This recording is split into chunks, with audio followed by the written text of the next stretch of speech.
আমার প্রিয় দিনাজপুরের বিরামপুরের ভাইরা কেমন আছেন আপনারা সবাই? আলহামদুলিল্লাহ, আপনাদের ভালোবাসা পেয়ে আমি উচ্ছ্বাসিত, আমি অত্যন্ত মুগ্ধ হয়েছি। আমি দেখতে পাচ্ছি আমার এই মাহফিলে আজ যত মানুষ এসেছে, যদি আমার ভুল না হয় আমার মনে হচ্ছে আজকের এই মাহফিলে ৮০ ভাগ কলিজার টুকরা যুবক ভাইরা আজকের মাহফিলে এসেছে। আল্লাহ এদের সবাইকে কবুল করুন, সবাই পড়া আমিন। টাইম যেহেতু খুবই শর্ট, অতএব আমি ভূমিকায় কথা বাড়াবো না। আমি শুরুর দিকেই তাফসিরে চলে যেতে চাই। তবে আমি দেখে আসলাম আসার সময় আমার কলিজার টুকরা মা বোনেরা অনেকে এসেছেন, প্রচুর মায়েরা বোনেরা এসেছেন। তাদের প্যান্ডেলও অনেক বড় করা হয়েছে। আমি আমার কলিজার টুকরার প্রত্যেকটা মা বোনদের জন্য দোয়া করে দেই, আল্লাহ তাআলা আমার কলিজার টুকরার সম্মানিতা প্রত্যেকটা মা বোনকে খাদিজা রাদিয়াল্লাহু তাআলা আনহার চরিত্রবান হওয়ার তৌফিক দান করুন। সবাই পড়া আমিন। আমাদের দিনাজপুর জেলা, এটা তো রংপুর বিভাগের মধ্যে পড়ে, তাই না? মনে রাখবেন, রংপুর আপনাদের বিভাগ, এটা আমাদের জায়গা। দিনাজপুরও যেমন আমাদের, রংপুরও আমাদের। মাথায় রাখতে হবে, এই দেশটা যে দ্বিতীয়বার স্বাধীন হয়েছে, এই স্বাধীনতার সূচনা শুরু হয়েছে রংপুরের মাটি থেকে। আর রংপুরের নামটা শুধুমাত্র বাংলাদেশেই রেস্ট্রিক্টেড নয়, বা সীমাবদ্ধ নয়, বা লিমিটেড নয়। রংপুরের নামটা আজকে পুরো বিশ্বের প্রত্যেকটা দ্বার প্রান্তে পৌঁছে গিয়েছে।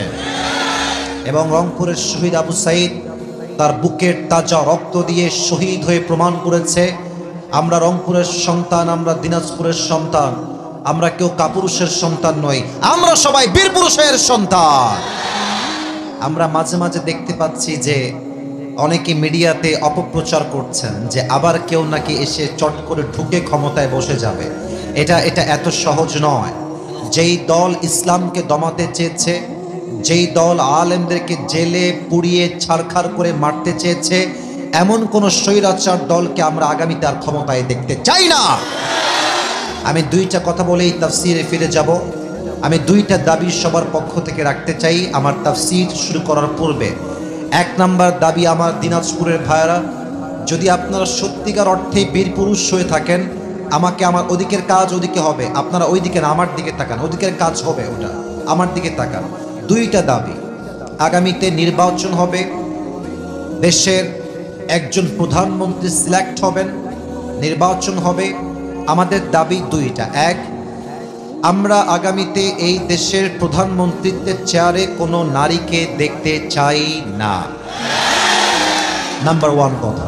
2 নাম্বার কথা, আমরা যে শুধুমাত্র পুরুষ চাই, ইটস নট লাইক দ্যাট। আমরা শুধু পুরুষ চাই না, আমরা চাই এমন একজন পুরুষ দেশের প্রধানমন্ত্রী হবেন যিনি একই টাইমে প্রধানমন্ত্রীও হবেন, এবং তার যোগ্যতা এতটা হাইলি কোয়ালিফাইড হবেন, তিনি প্রধানমন্ত্রী হওয়ার পাশাপাশি তার যোগ্যতা এতটা কোয়ালিফাইড হবে, তিনি প্রধানমন্ত্রী হওয়ার পরে জাতীয় মসজিদ বাইতুল মুকাররমে দাঁড়িয়ে জুমার খুতবা দেওয়ার যোগ্যতা রাখবে দিনাজপুরের ভাইরা।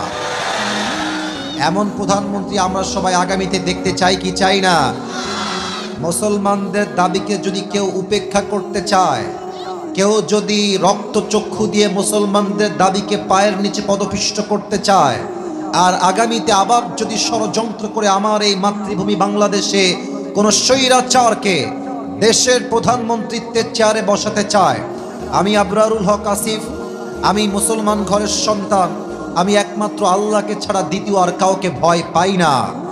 আমি স্পষ্ট ভাষায় আজকে বিরামপুরের মাটি থেকে বলতে চাই, যদি আগামীতে কোনো আলেমকে অত্যাচার করা হয়, জুলুম করা হয়, কোনো আলেমকে নির্বিচারে হত্যা করা হয়, এই দেশের প্রধানমন্ত্রীর চেয়ার যদি কোনো স্বৈরাচারকে দখল করাবার জন্য কোনো পায়তারা করা হয়, স্পষ্ট ভাষায় বলছি, আগামীতে এই দিনাজপুরের জমিন থেকে, রংপুরের জমিন থেকে একটা শহীদ আবু সাইদ নয়, হাজার হাজার শহীদ আবু সাইদ এই বুকের তাজা রক্ত দিয়ে আল্লাহর জমিনে আল্লাহর দ্বীনকে কায়েম করবার জন্য, আল্লাহর জমিনে আল্লাহর রাজ কায়েম করবার জন্য একটা শহীদ আবু সাইদ নয়, হাজার শহীদ আবু সাইদ মাথায় কাফনের কাপড় বেঁধে রাস্তায় নামতে বাধ্য হবে। কার কার নাম্বার দুটো হাত তুলে আল্লাহকে দেখায় দাও।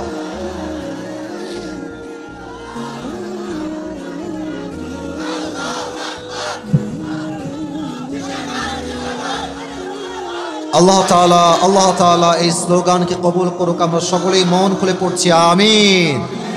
স্লোগান শুধুমাত্র মাঠে বসে থেকে দিলেই হবে না, ইমানের জোর থাকতে হবে এমন এক একটা তাকবীর হবে বাতিলের মসনদটা থরথর করে কেঁপে উঠবে দিনাজপুরের ভাইরা। আল্লাহ সবাইকে সেই ইমানি শক্তি দান করুন, সবাই পড়েন আমিন। আপনাদের যারা এসেছেন আজকের মাহফিলে আপনাদের বউ আছে, কার কার একটু হাত তোলেন তো। বউ আছে? আচ্ছা বউ আছে, আচ্ছা হাত নামান। এবার বউ নাই কার কার, তারা হাত তোলেন। আপনাদের বউ নাই? Sure sure sure sure? আমি বিশ্বাস করি না। আচ্ছা হাত নামান। আপনাদের কথা একটা আমি বলতে চাই, আমি আমার আব্বাজানদেরকে বলবো, আব্বাজান অনেক তো হলো নিজের পায়ে দাঁড়া দাঁড়া দাঁড়া স্লোগান। এবার আপনি বলবেন যে আমার ছেলেকে যদি আমি ঠিক করতে চাই, তার চরিত্র ভালো করতে চাই, আমার ছেলেকে বিয়ে দেওয়া ছাড়া কোনো গতি আমার কাছে নাই যুবক ভাইরা। এবং আমি প্রায় একটা কথা আমার মাহফিলে যুবকদেরকে সহজ করতে বলি যে আমার যুবকদের শীতকালে শীত দূর হবে কম্বল দিয়ে নয়, ল্যাব দিয়ে নয়, একমাত্র বউ দিয়ে যুবকদের শীত দূর হবে। আল্লাহ আব্বাজানদেরকে সঠিক বয়সে বিয়ে করার তৌফিক দান করুন, সকলে পড়ুন আমিন। আল্লাহ যেন প্রত্যেকটা আব্বাকে বোঝার তৌফিক দান করে, যেন সঠিক সময়ে বিয়ে করালে আমার ছেলে বেঁচে যাবে, তার চরিত্র বেঁচে যাবে, পুরো সংসারটাই সুখের সংসার হয়ে যাবে, ঠিক কিনা বলে? তবে আব্বারা মাঝে মাঝে বুঝলেও কিন্তু অনেক তথাকথিত মডার্ন কোয়ালিফাইড স্টাইলিশ মেয়েরা বুঝতে চায় না। তারা বলে যে আমি বিয়ে করবো, বাট টাকা ছাড়া আমি কাউকে বিয়ে করতে পারবো না। ইভেন অনেক মেয়ে আমি নিজে দেখেছি টাকা পাইলে টাকলার সঙ্গে বিয়ের পিড়িতে বসে যায়। না, এরকম মেয়ে দিনাজপুরে নাই। আরে নাই। আল্লাহ থাকলে হেদায়েত দান করে পড়া আমিন। আমার প্রিয় কলিজার টুকরা বোনেরা যারা আমাকে দূর থেকে পর্দার আড়াল থেকে শুনছেন, আমি একটা কথা বলতে চাই প্রিয় বোনদেরকে। বোনেরা আমার, বোরকা হিজাব নেকাব পড়লেই কিন্তু আসল দিনদার হওয়া যায় না।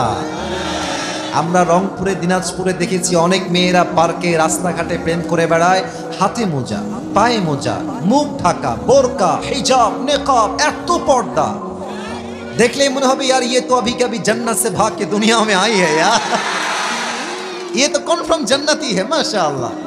কিন্তু আমি যখন দেখি মেয়েটা হিজাব পরে, বোরকা পরে, নিকাব পরে, উইথ মেইনটেইনিং এভরিথিং অফ বোরকা, সব পড়েছে, বাট আমি যখন দেখি একটা মেয়ে বোরকা পরে রাস্তাঘাটে বাদাম খায় আর প্রেম করে বেড়ায়, আমার মাথায় একটা কথাই ঘোরে, উপরে ফিটফাট ভেতরে সদরঘাট। আল্লাহ এমন মেয়েদেরকে পরিপূর্ণ হেদায়েত দান করো। আর জোরে বলুন সবাই আমিন। তিনটা তাকবীর দিবেন। প্রথম তাকবীর দিবেন প্রিয় বিবাহিত ভাইরা, দ্বিতীয় তাকবীর দিবেন আমার প্রিয় সিঙ্গেল ভাইরা। I would like to test everyone who is more powerful, কার শক্তি কত বেশি আজকে দেখতে চাই। আমার বিবাহিত আব্বা জানেরা, আমার কলিজার টুকরা যুবক ভাইরা একটা কাশি দেন, দেখা যাক কারা জিতে। বিবাহিত ওরা দিবেন, সিঙ্গেলরা কিপ কোয়াইট, কিপ সাইলেন্ট, চুপ থাকবেন, না হয় কিন্তু হেরে যেতে পারেন। বিবাহিত ভাইরা তাকবীর দেন, সিঙ্গেলরা চুপ থাকেন। বিবাহিত ভাইরা লিল্লাহি তাকবীর। ওরে বাবা রে, মুরব্বীরাও চিৎকার দিয়ে তাকবীর দিয়েছে আজকে, মাশাআল্লাহ। এবার দেখা যায় সিঙ্গেলদের পালা। সিঙ্গেলরা একটা কাশি দাও। সিঙ্গেলদেরকে হারানো অবশ্যই এতটা সোজা না, এতটা সহজ না, দেখা যায়। সিঙ্গেলরা তাকবীর দেন, লিল্লাহি তাকবীর। বিবাহিত ভাইরা সো সরি, আমাকে আপনারা আজকে মাফ করে দিবেন। আজকে আমাদের সিঙ্গেল ভাইয়েরাই 80 নাম্বার বেশি পেয়ে পাস করেছে, ঠিক আছে? ওকে, এবার সবাই তাকবীর দিবেন। এক তাকবীরের ঠেলায় আমি আসিফ স্টেজ ভেঙে নিচে পড়ে যাব, ঠিক আছে? সবাই একটা কাশি দেন, বাঘের মতো। আর হাসি না, সিরিয়াস মোডে আসা, বাঘের মতো, সিংহের মতো। লিল্লাহি তাকবীর। আল কোরআনের আলো, আল হাদিসের আলো, কোরআন হাদিস যেখানে, আলেম ওলামা যেখানে। সাউন্ড কি মাশাআল্লাহ! আরে বিরামপুরের সন্তান তো বিড়ালের বাচ্চা নয়, সব সিংহের বাচ্চাগুলো আমার সামনে বসে আছে। আল্লাহ সবাইকে ইসলামের সৈনিক হিসেবে কবুল করো, পড়েন সবাই আমিন। অল্প সময় আছে, বেশি কথা আর বাড়াতে চাই না। যে কিতাব থেকে আজ তাফসীর পেশ করতে চাই, কিতাবটার নাম বলেন সবাই। কিতাবটার নাম কি? এই কিতাবে কোনো ভুল আছে? মাশাআল্লাহ। কোনো সন্দেহ আছে? কোনো সন্দেহের লেশ মাত্র আছে? যালিকাল কিতাবু লা রাইবা ফীহি হুদাল লিল মুত্তাকিন। This is the book, the most authentic, original and reliable book in the world, whereof there is no doubt in it a guidance to those who are muttaqin. এমন একটা কিতাব যে কিতাবে কোনো সন্দেহ নাই, সন্দেহের লেশ মাত্র নাই। এই কিতাবটাকে মুত্তাকিনদের জন্য হেদায়েত স্বরূপ পাঠিয়ে দিয়েছে একজন। আওয়াজ দিয়ে বলেন সবাই, তিনি কে? আপনাদের যে সাউন্ড শুনতে পাচ্ছি, ইস যদি আপনারা আমাকে 4টার আগে উঠাইতেন। ইস রে, কতবার কল দিলাম, বুঝলেন না। বুঝলে বুঝপাতা, না বুঝলে যাই হোক, নেক্সট আবার একদিন আসবো, তবে দিনে না, ওই দিন রাতে আসবো। আনলিমিটেড মন খুলে ওয়াজ হবে ইনশাআল্লাহ। আরেকবার তাকবীর দেন, লিল্লাহি তাকবীর। আজ আমরা যেই পারার থেকে তাফসীর শুনবো, পারা নাম্বার হচ্ছে 4। বলেন সবাই, পারা নাম্বার ইনশাআল্লাহ। সূরাটার নাম হচ্ছে সূরাতু আলে ইমরান। বলেন সবাই, সূরাটার নাম সূরাতু আলে। যে আয়াত থেকে আমরা আজ তাফসীর শুনতে চাই, এই আয়াতটা হচ্ছে কোরআনুল কারীমের সূরাতু আলে ইমরানের 102 নম্বর আয়াত। দিনাজপুরের বিরামপুরের ভাইরা 100 কয় নম্বর আয়াত? এই আয়াতে আল্লাহ তাআলা মুমিনদের জন্য 2টা মেসেজ দিয়েছেন। আমাকে 2 হাত দেখে বলেন, 2 আঙ্গুল দেখে বলেন, কয়টা মেসেজ দিয়েছেন?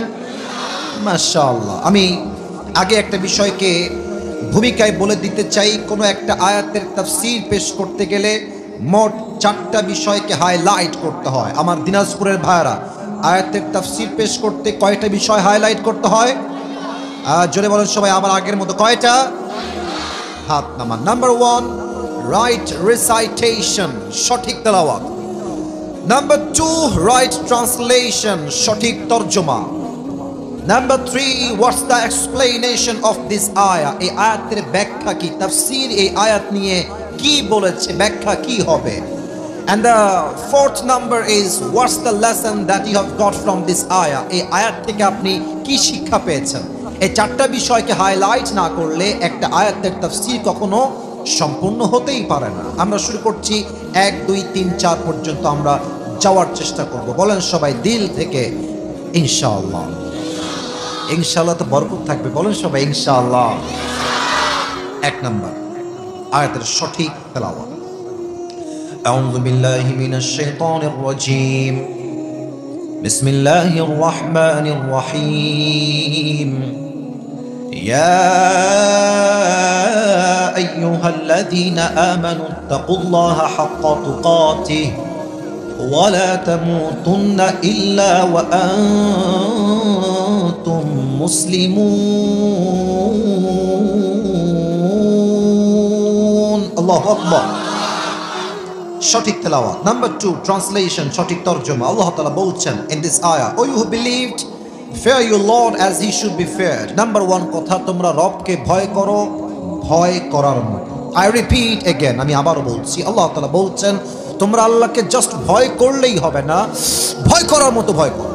Number 2, ওয়ালা তামুতুন্না ইল্লা ওয়া আনতুম মুসলিমুন। Do not die expect as a Muslim. যেহেতু তোমাকে মারা যেতেই হবে, মৃত্যু যেহেতু নির্ধারিত অনিবার্য জিনিস, যেহেতু তোমাকে মরতেই হবে, অতএব মৃত্যুর আগে মুসলমান না হয়ে কবরে যেও না। এটা আমাদেরকে আদেশ দিয়েছে একজন, তিনি কে? তরজমা শেষ। এবার আসুন আমরা আয়াতের তাফসীরে ঢুকে যাওয়া ট্রাই করি। প্রিয় ভাইয়ারা, প্রথম কথা হচ্ছে তাকওয়া নিয়ে। তাকওয়া, আমার প্রিয় ভাইয়ারা, যদি কোনো ব্যবসা আপনি করতে চান, ব্যবসার লাভ জানলে মানুষ ব্যবসা করতে আগ্রহী হয়ে যায়। যদি মনে করেন যে দিনাজপুরে লিচুর ব্যবসা সবচেয়ে বেশি ফেমাস, সবচেয়ে বেশি লাভ হয় লিচুর ব্যবসায়, আপনি একজন লোককে ডাকলেন যার বাসা হচ্ছে রাজশাহী বা ঢাকা। সে আসলে জানে না যে দিনাজপুরে কোন ব্যবসা সবচেয়ে বেশি চলে। তাকে আপনি বলবেন যে ভাই আপনি লিচুর ব্যবসা করেন, তো সে দেখবেন যে আহামরি আগ্রহী হবে না। যদি আপনি বলেন ভাই এদিকে আসেন, আপনি শোনেন, লিচুর ব্যবসা করলে আপনি প্রত্যেক মাসে কমপক্ষে 5 লাখ টাকা লাভ করতে পারবেন। দেখবেন আগে ছিল 10 ভাগ আগ্রহী, লাভ শুনলে হয়ে যাবে আরো 100 ভাগ আগ্রহী। কথা ঠিক আছে কিনা বলেন? মানুষ ব্যবসা করতে চাইলে ইন্টারেস্ট খোঁজে, লাভ খোঁজে। লাভ কি? এইটা করলে লাভ কি হবে আমার? তো আমি আজকে শিখাবো একটা আল্লাহকে পাওয়ার ব্যবসা, আল্লাহকে পাওয়ার একটা বিশাল আমল, এটা হচ্ছে তাকওয়া। আমি আগে এই তাকওয়ার বেনিফিট বলতে চাই।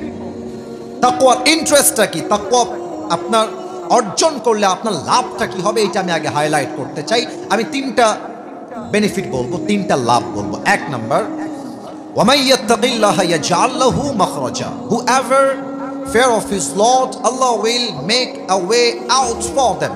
যেই বান্দা আল্লাহর ভয় তার হৃদয় অর্জন করতে পারবে, সে যত বড় বিপদগ্রস্ত হোক, যত কষ্টই তার জীবনে আসুক, যত বড় বালা মুসিবত তার জীবনে আসুক, ডাজন্ট ম্যাটার। আল্লাহ বলছে বান্দার সামনে সব অন্ধকার, কিছুই দেখা যায় না, বিপদ আর বিপদ। তোর হৃদয়ে আল্লাহর ভয় আছে, আমি আল্লাহর ওয়াদা, তোর জন্য আমি আল্লাহ নিজেই রাস্তা খুলে দিব। সুবহানাল্লাহ। না সুবহানাল্লাহ বলেন সবাই, দিল থেকে বলেন সবাই সুবহানাল্লাহ। 2 নাম্বার কথা, 2 নাম্বার লাভ, ওয়ায়ারযুকুহু মিন হাইথু লা ইয়াহতাসিব। যেই বান্দার হৃদয়ে আল্লাহর ভয় আছে, আমার আল্লাহ তাআলা ওয়াদা করছেন, আমার বান্দা যদি আমার জন্য তাকওয়া অর্জন করতে পারে, ভয় অর্জন করতে পারে, তাকে এমন জায়গার থেকে রিজিক দান করব, এমন জায়গার থেকে খাবার দিব, গাড়ি দিব, বাড়ি দিব। আমার বান্দা এত এত রিজিক অর্জন করবে তাকওয়ার জন্য। আমার বান্দা কখনো এই রিজিককে কল্পনা করে না, এমন ভাবে আমার কাছে এই রিজিকটা আসবে। কোন সবাই সুবহানাল্লাহ।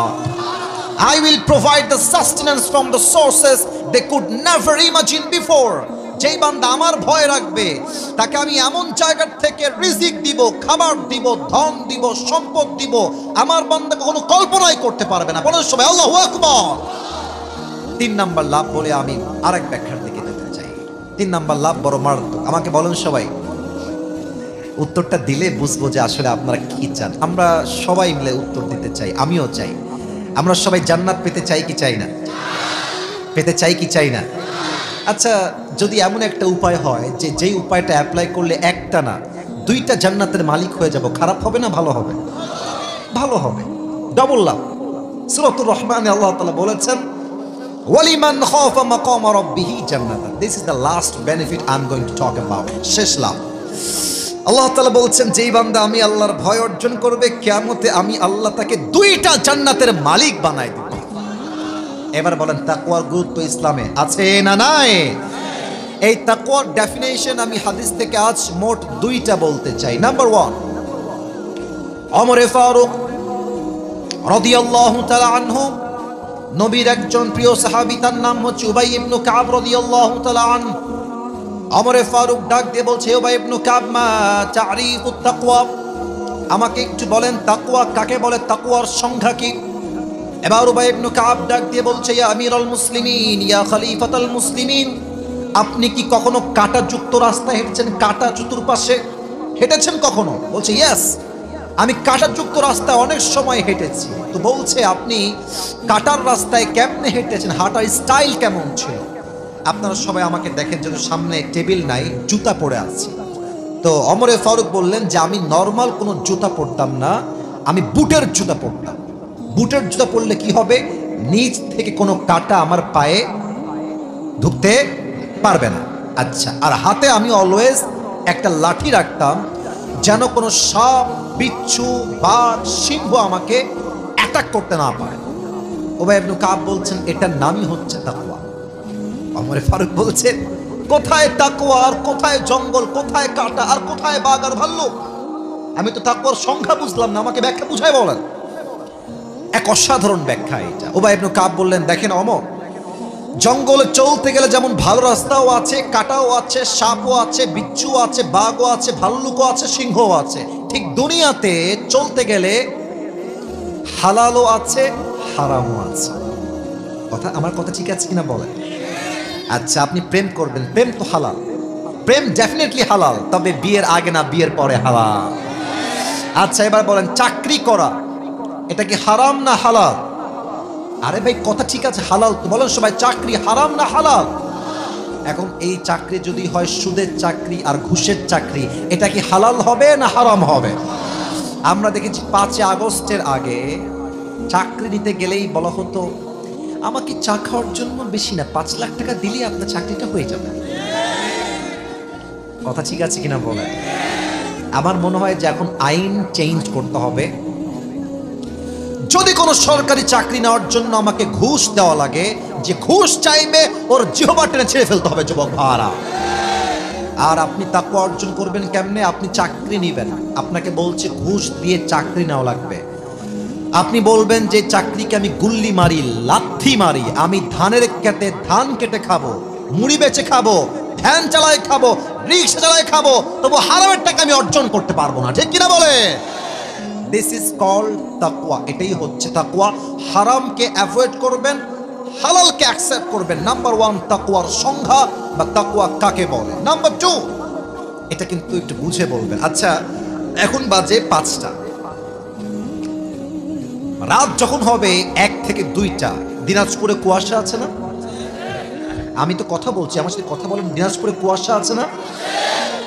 আপনি দেখবেন কুয়াশা যখন রাস্তায় থাকে, সামনে কে আসছে কে আছে দেখা যায় না, ঝাপসা। আচ্ছা, পুরো এলাকাটা কুয়াশার দ্বারা ঘেরা, গভীর অন্ধকার, আমাবস্যার রাত। আপনি আপনার জানালা লাগাই দিলেন, গেট লাগালেন, পুরো রুমটা লাইট নাই, অন্ধকার। আপনি মোবাইল ফোন বের করে ব্লু ফিল্ম দেখছেন, হিন্দি সিনেমা দেখছেন। ওই মুহূর্তে you have to remember one thing. আপনাকে জানতে হবে, এই কুয়াশার মাঝে, আমাবস্যার রাতের অন্ধকারে বাপ আমাকে দেখে না, মা দেখে না, বউ দেখে না, বাচ্চা দেখে না, আমাকে দেখে একজন। আওয়াজ দিয়ে বলেন সবাই, তিনি কে? দিস ইজ কল্ড তাকওয়া। এটা তাকওয়া। কেউ দেখে না, আল্লাহ দেখে। আপনারা একটা ছোট ঘটনা মনে পড়ে গেল, বলা যাবে না মনে হয়, তাই না? বলা যাবে কি যাবে না? আপনারা অনেকে চিনবেন, পাকিস্তানের একজন টপ ফেমাস স্কলার, তার নাম হচ্ছে মাওলানা তারিক জামিল। অনেকে হয়তো বা দেখেছেন ফেসবুকে বা ইউটিউবে। দেখবেন যে উনি অলওয়েজ সাদা পায়জামা, অলওয়েজ সাদা পাঞ্জাবি পরেন। তো ওনার ভাষা যেহেতু উর্দু, আমি জাস্ট তাকওয়া বোঝাবার সাথে জাস্ট দুনিয়ার একটা বাস্তবিক উদাহরণ সবাইকে আমি দেওয়ার। এদিকে কেউ তাকাবেন না, সবাই আমার দিকে। গ্রামের যে ভাবটা আছে, আমরা গ্রামের ছেলে হতে পারি, বাট আমরা খ্যাত না, আমরা সবাই স্মার্ট ছেলে, ঠিক কিনা বলে?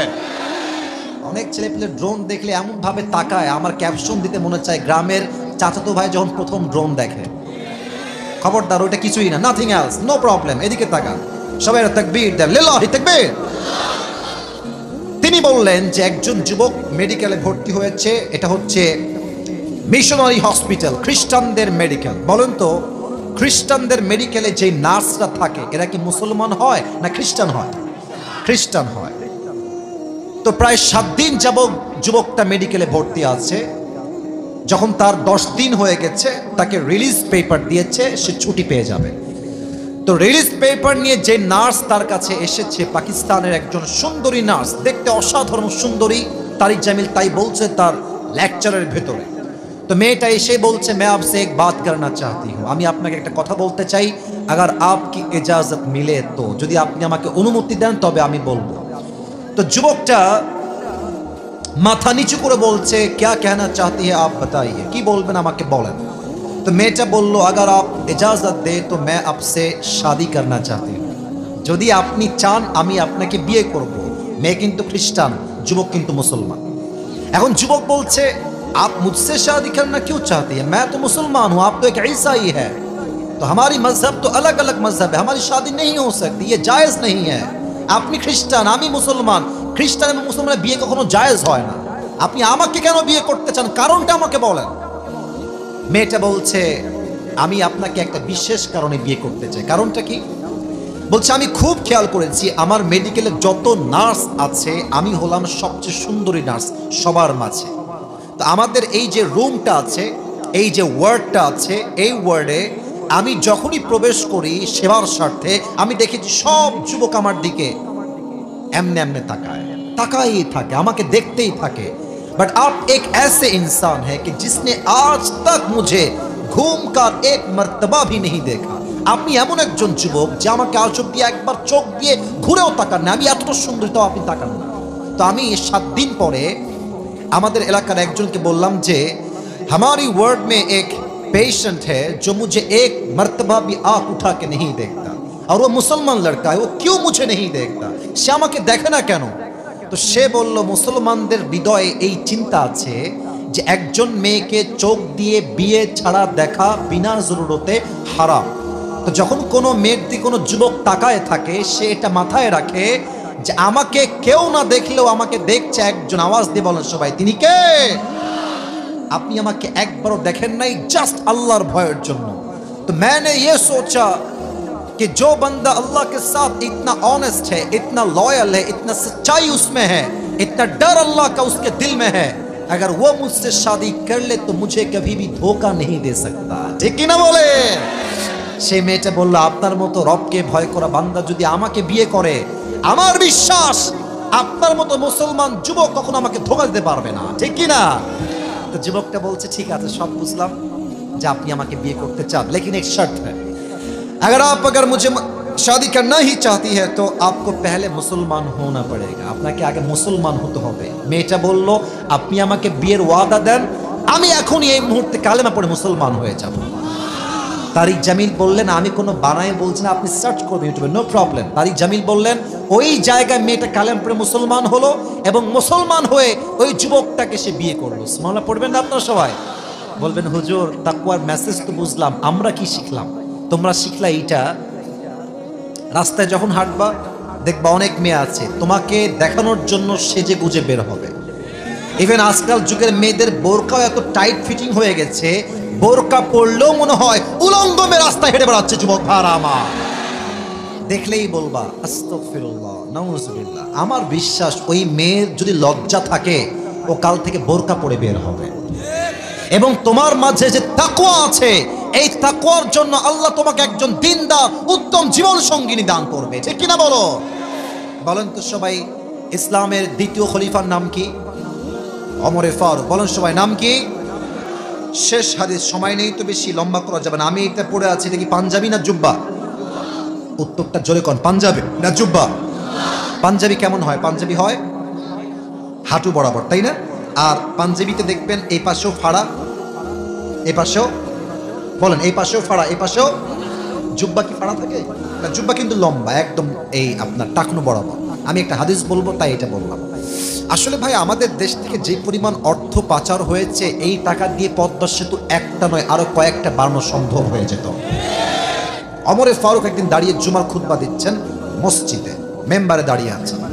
হঠাৎ করে একজন মুসল্লি দাঁড়িয়ে গিয়েছে, বলছে, ওমর তোমার জুব্বা এত লম্বা কেন? তুমি কি রাষ্ট্রের টাকা মেরে খেয়েছো? এই কথা শুনে তো আমাদের দেশের কোন চেয়ারম্যান হইলে যে বলবে তার পিঠের চামড়া একটাও বাকি থাকতো না। ঠিক কিনা বলে?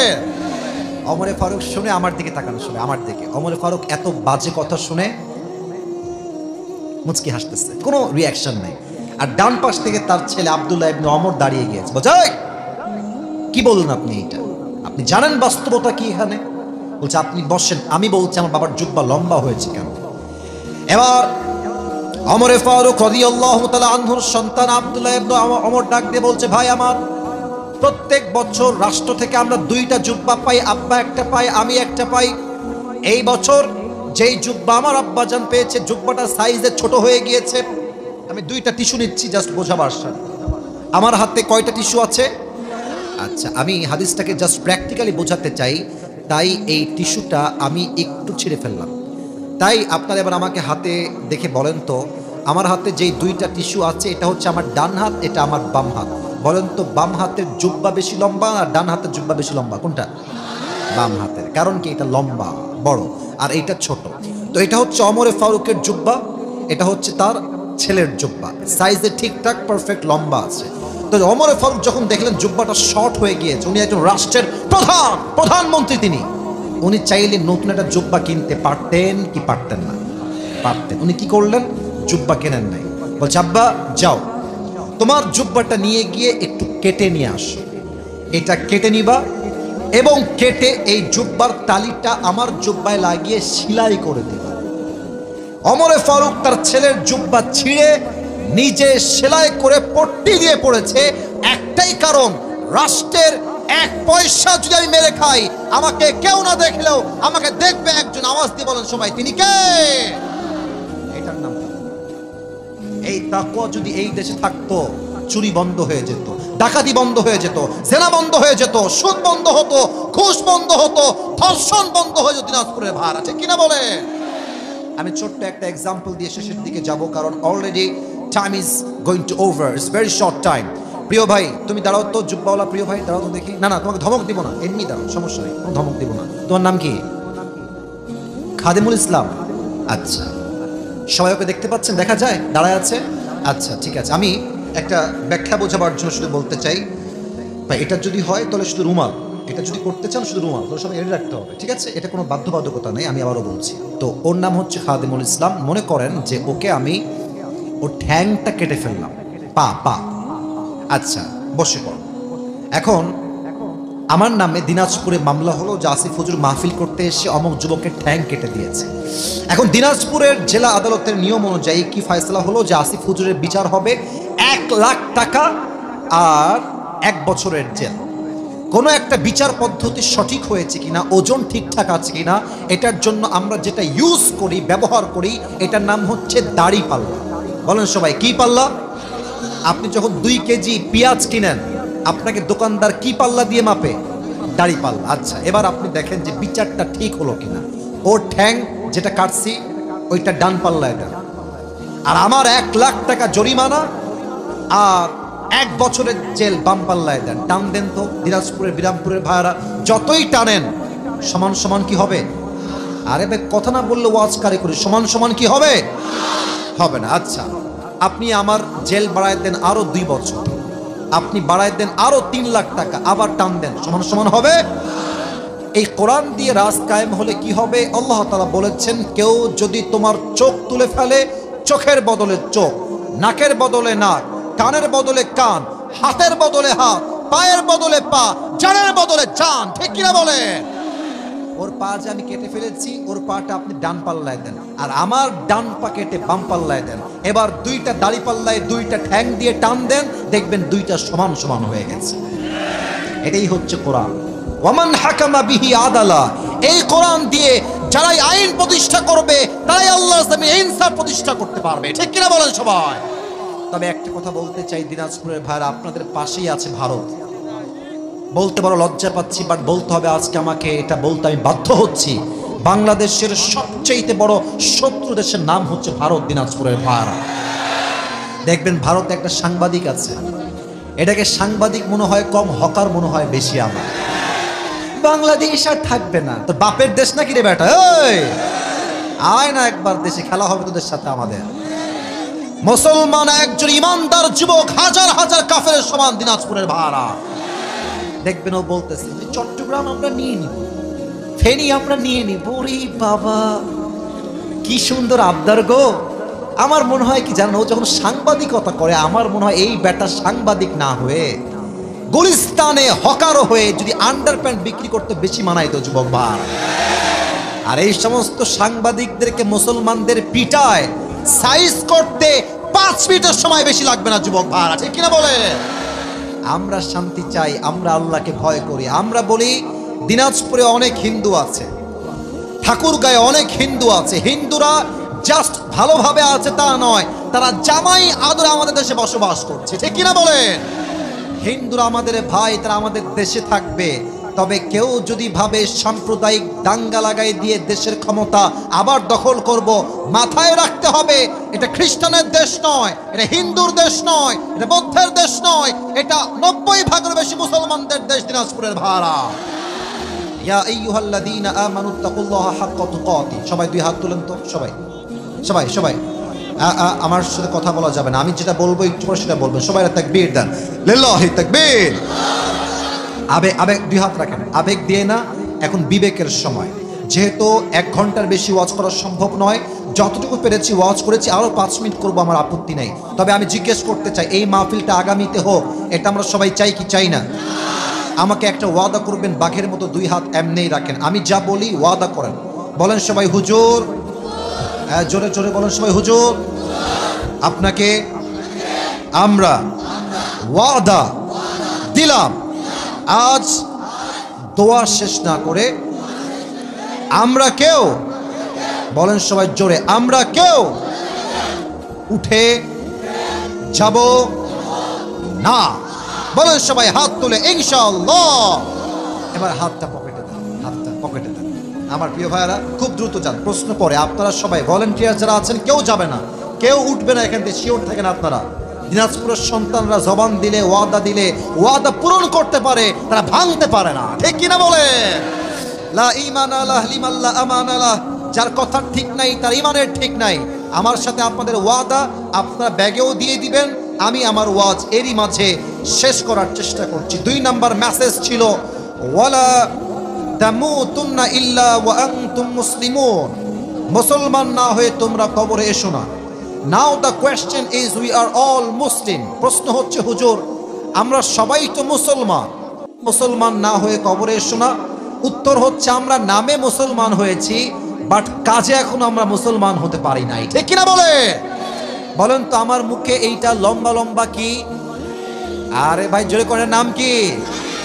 অনেক মেয়ে দেখবেন দাড়ি রাখলে বিয়ে করতে চায় না। আপনাকে যদি কোনো মেয়ে দাড়ি রাখার জন্য বিয়ে করতে না চায়, স্পষ্ট ভাষায় বলবেন, যেই মেয়ে আমাকে নবীর সুন্নাহের দাড়ির জন্য বিয়ে করতে চায় না, সে আমাকে কিসের বিয়ে করবে না? সে তো আমার বউ হওয়ারই যোগ্যতা রাখে না। দিনাজপুরের ভাড়া এখন যেই মুসলমান ঘরের সন্তান হয়ে দাড়িকে ক্লিন শেভ করে, সে কি আদৌ প্রকৃতপক্ষে মুসলমান হতে পারে? এবার বলেন তো সবাই, আমার নবীর মুখে লম্বা লম্বা চাপ দাড়ি ছিল কি ছিল না? আমার নবীর মতো সুন্দর এই তল্লাটে দ্বিতীয় আর কেউ কি হতে পারে? যাদের চেয়ে সুন্দর তুমি নবী আমার কামলিহিওয়ালা, দো জাহানের বাদশাহ তুমি প্যারা নবী সাল্লে আলা, দো জাহানের বাদশাহ তুমি প্যারা নবী সাল্লে আলা, চাঁদের চেয়ে সুন্দর তুমি নবী আমার কামলিহিওয়ালা। সুবহানাল্লাহ পড়ো সবাই। 1 নাম্বার, নামে মুসলমান হলেই হবে না, কাজে মুসলমান হতে হবে। 2 নাম্বার, শুধু মুসলমান হলেই হবে না, নবীর প্রতি মুসলমানের ভালোবাসা এমন হতে হবে, আমার বাপকে গালি দাও সহ্য করব, মাকে দাও সহ্য করব, বউকে দাও সহ্য করব, বাট নবীর শানে একটা গালি হলে আমি মুসলমান ঘরের সন্তান চুল পরিমাণ বরদাস্ত করতে পারবো না। ঠিক কিনা বলো সবাই? অতএব আজ আমি দিনাজপুরের জমিন থেকে, এই বিরামপুরের মাটির থেকে একটা ঘোষণা দিয়ে ওয়াজ শেষ করতে চাই। আমরা মুসলমান ঘরের সন্তান, আগামীতে আমরা সংসদে আইন পাশ দেখতে চাই, যেই নাস্তিক ব্লগার আমার নবীর শানে একটা কটূক্তি করবে, তাকে জাতীয় মসজিদ বাইতুল মুকাররমের সামনে দাঁড়িয়ে ওপেনলি ব্রডকাস্টে ফাঁসির কাজ ঝুলিয়ে হত্যা করতে হবে। ঠিক কিনা বলে?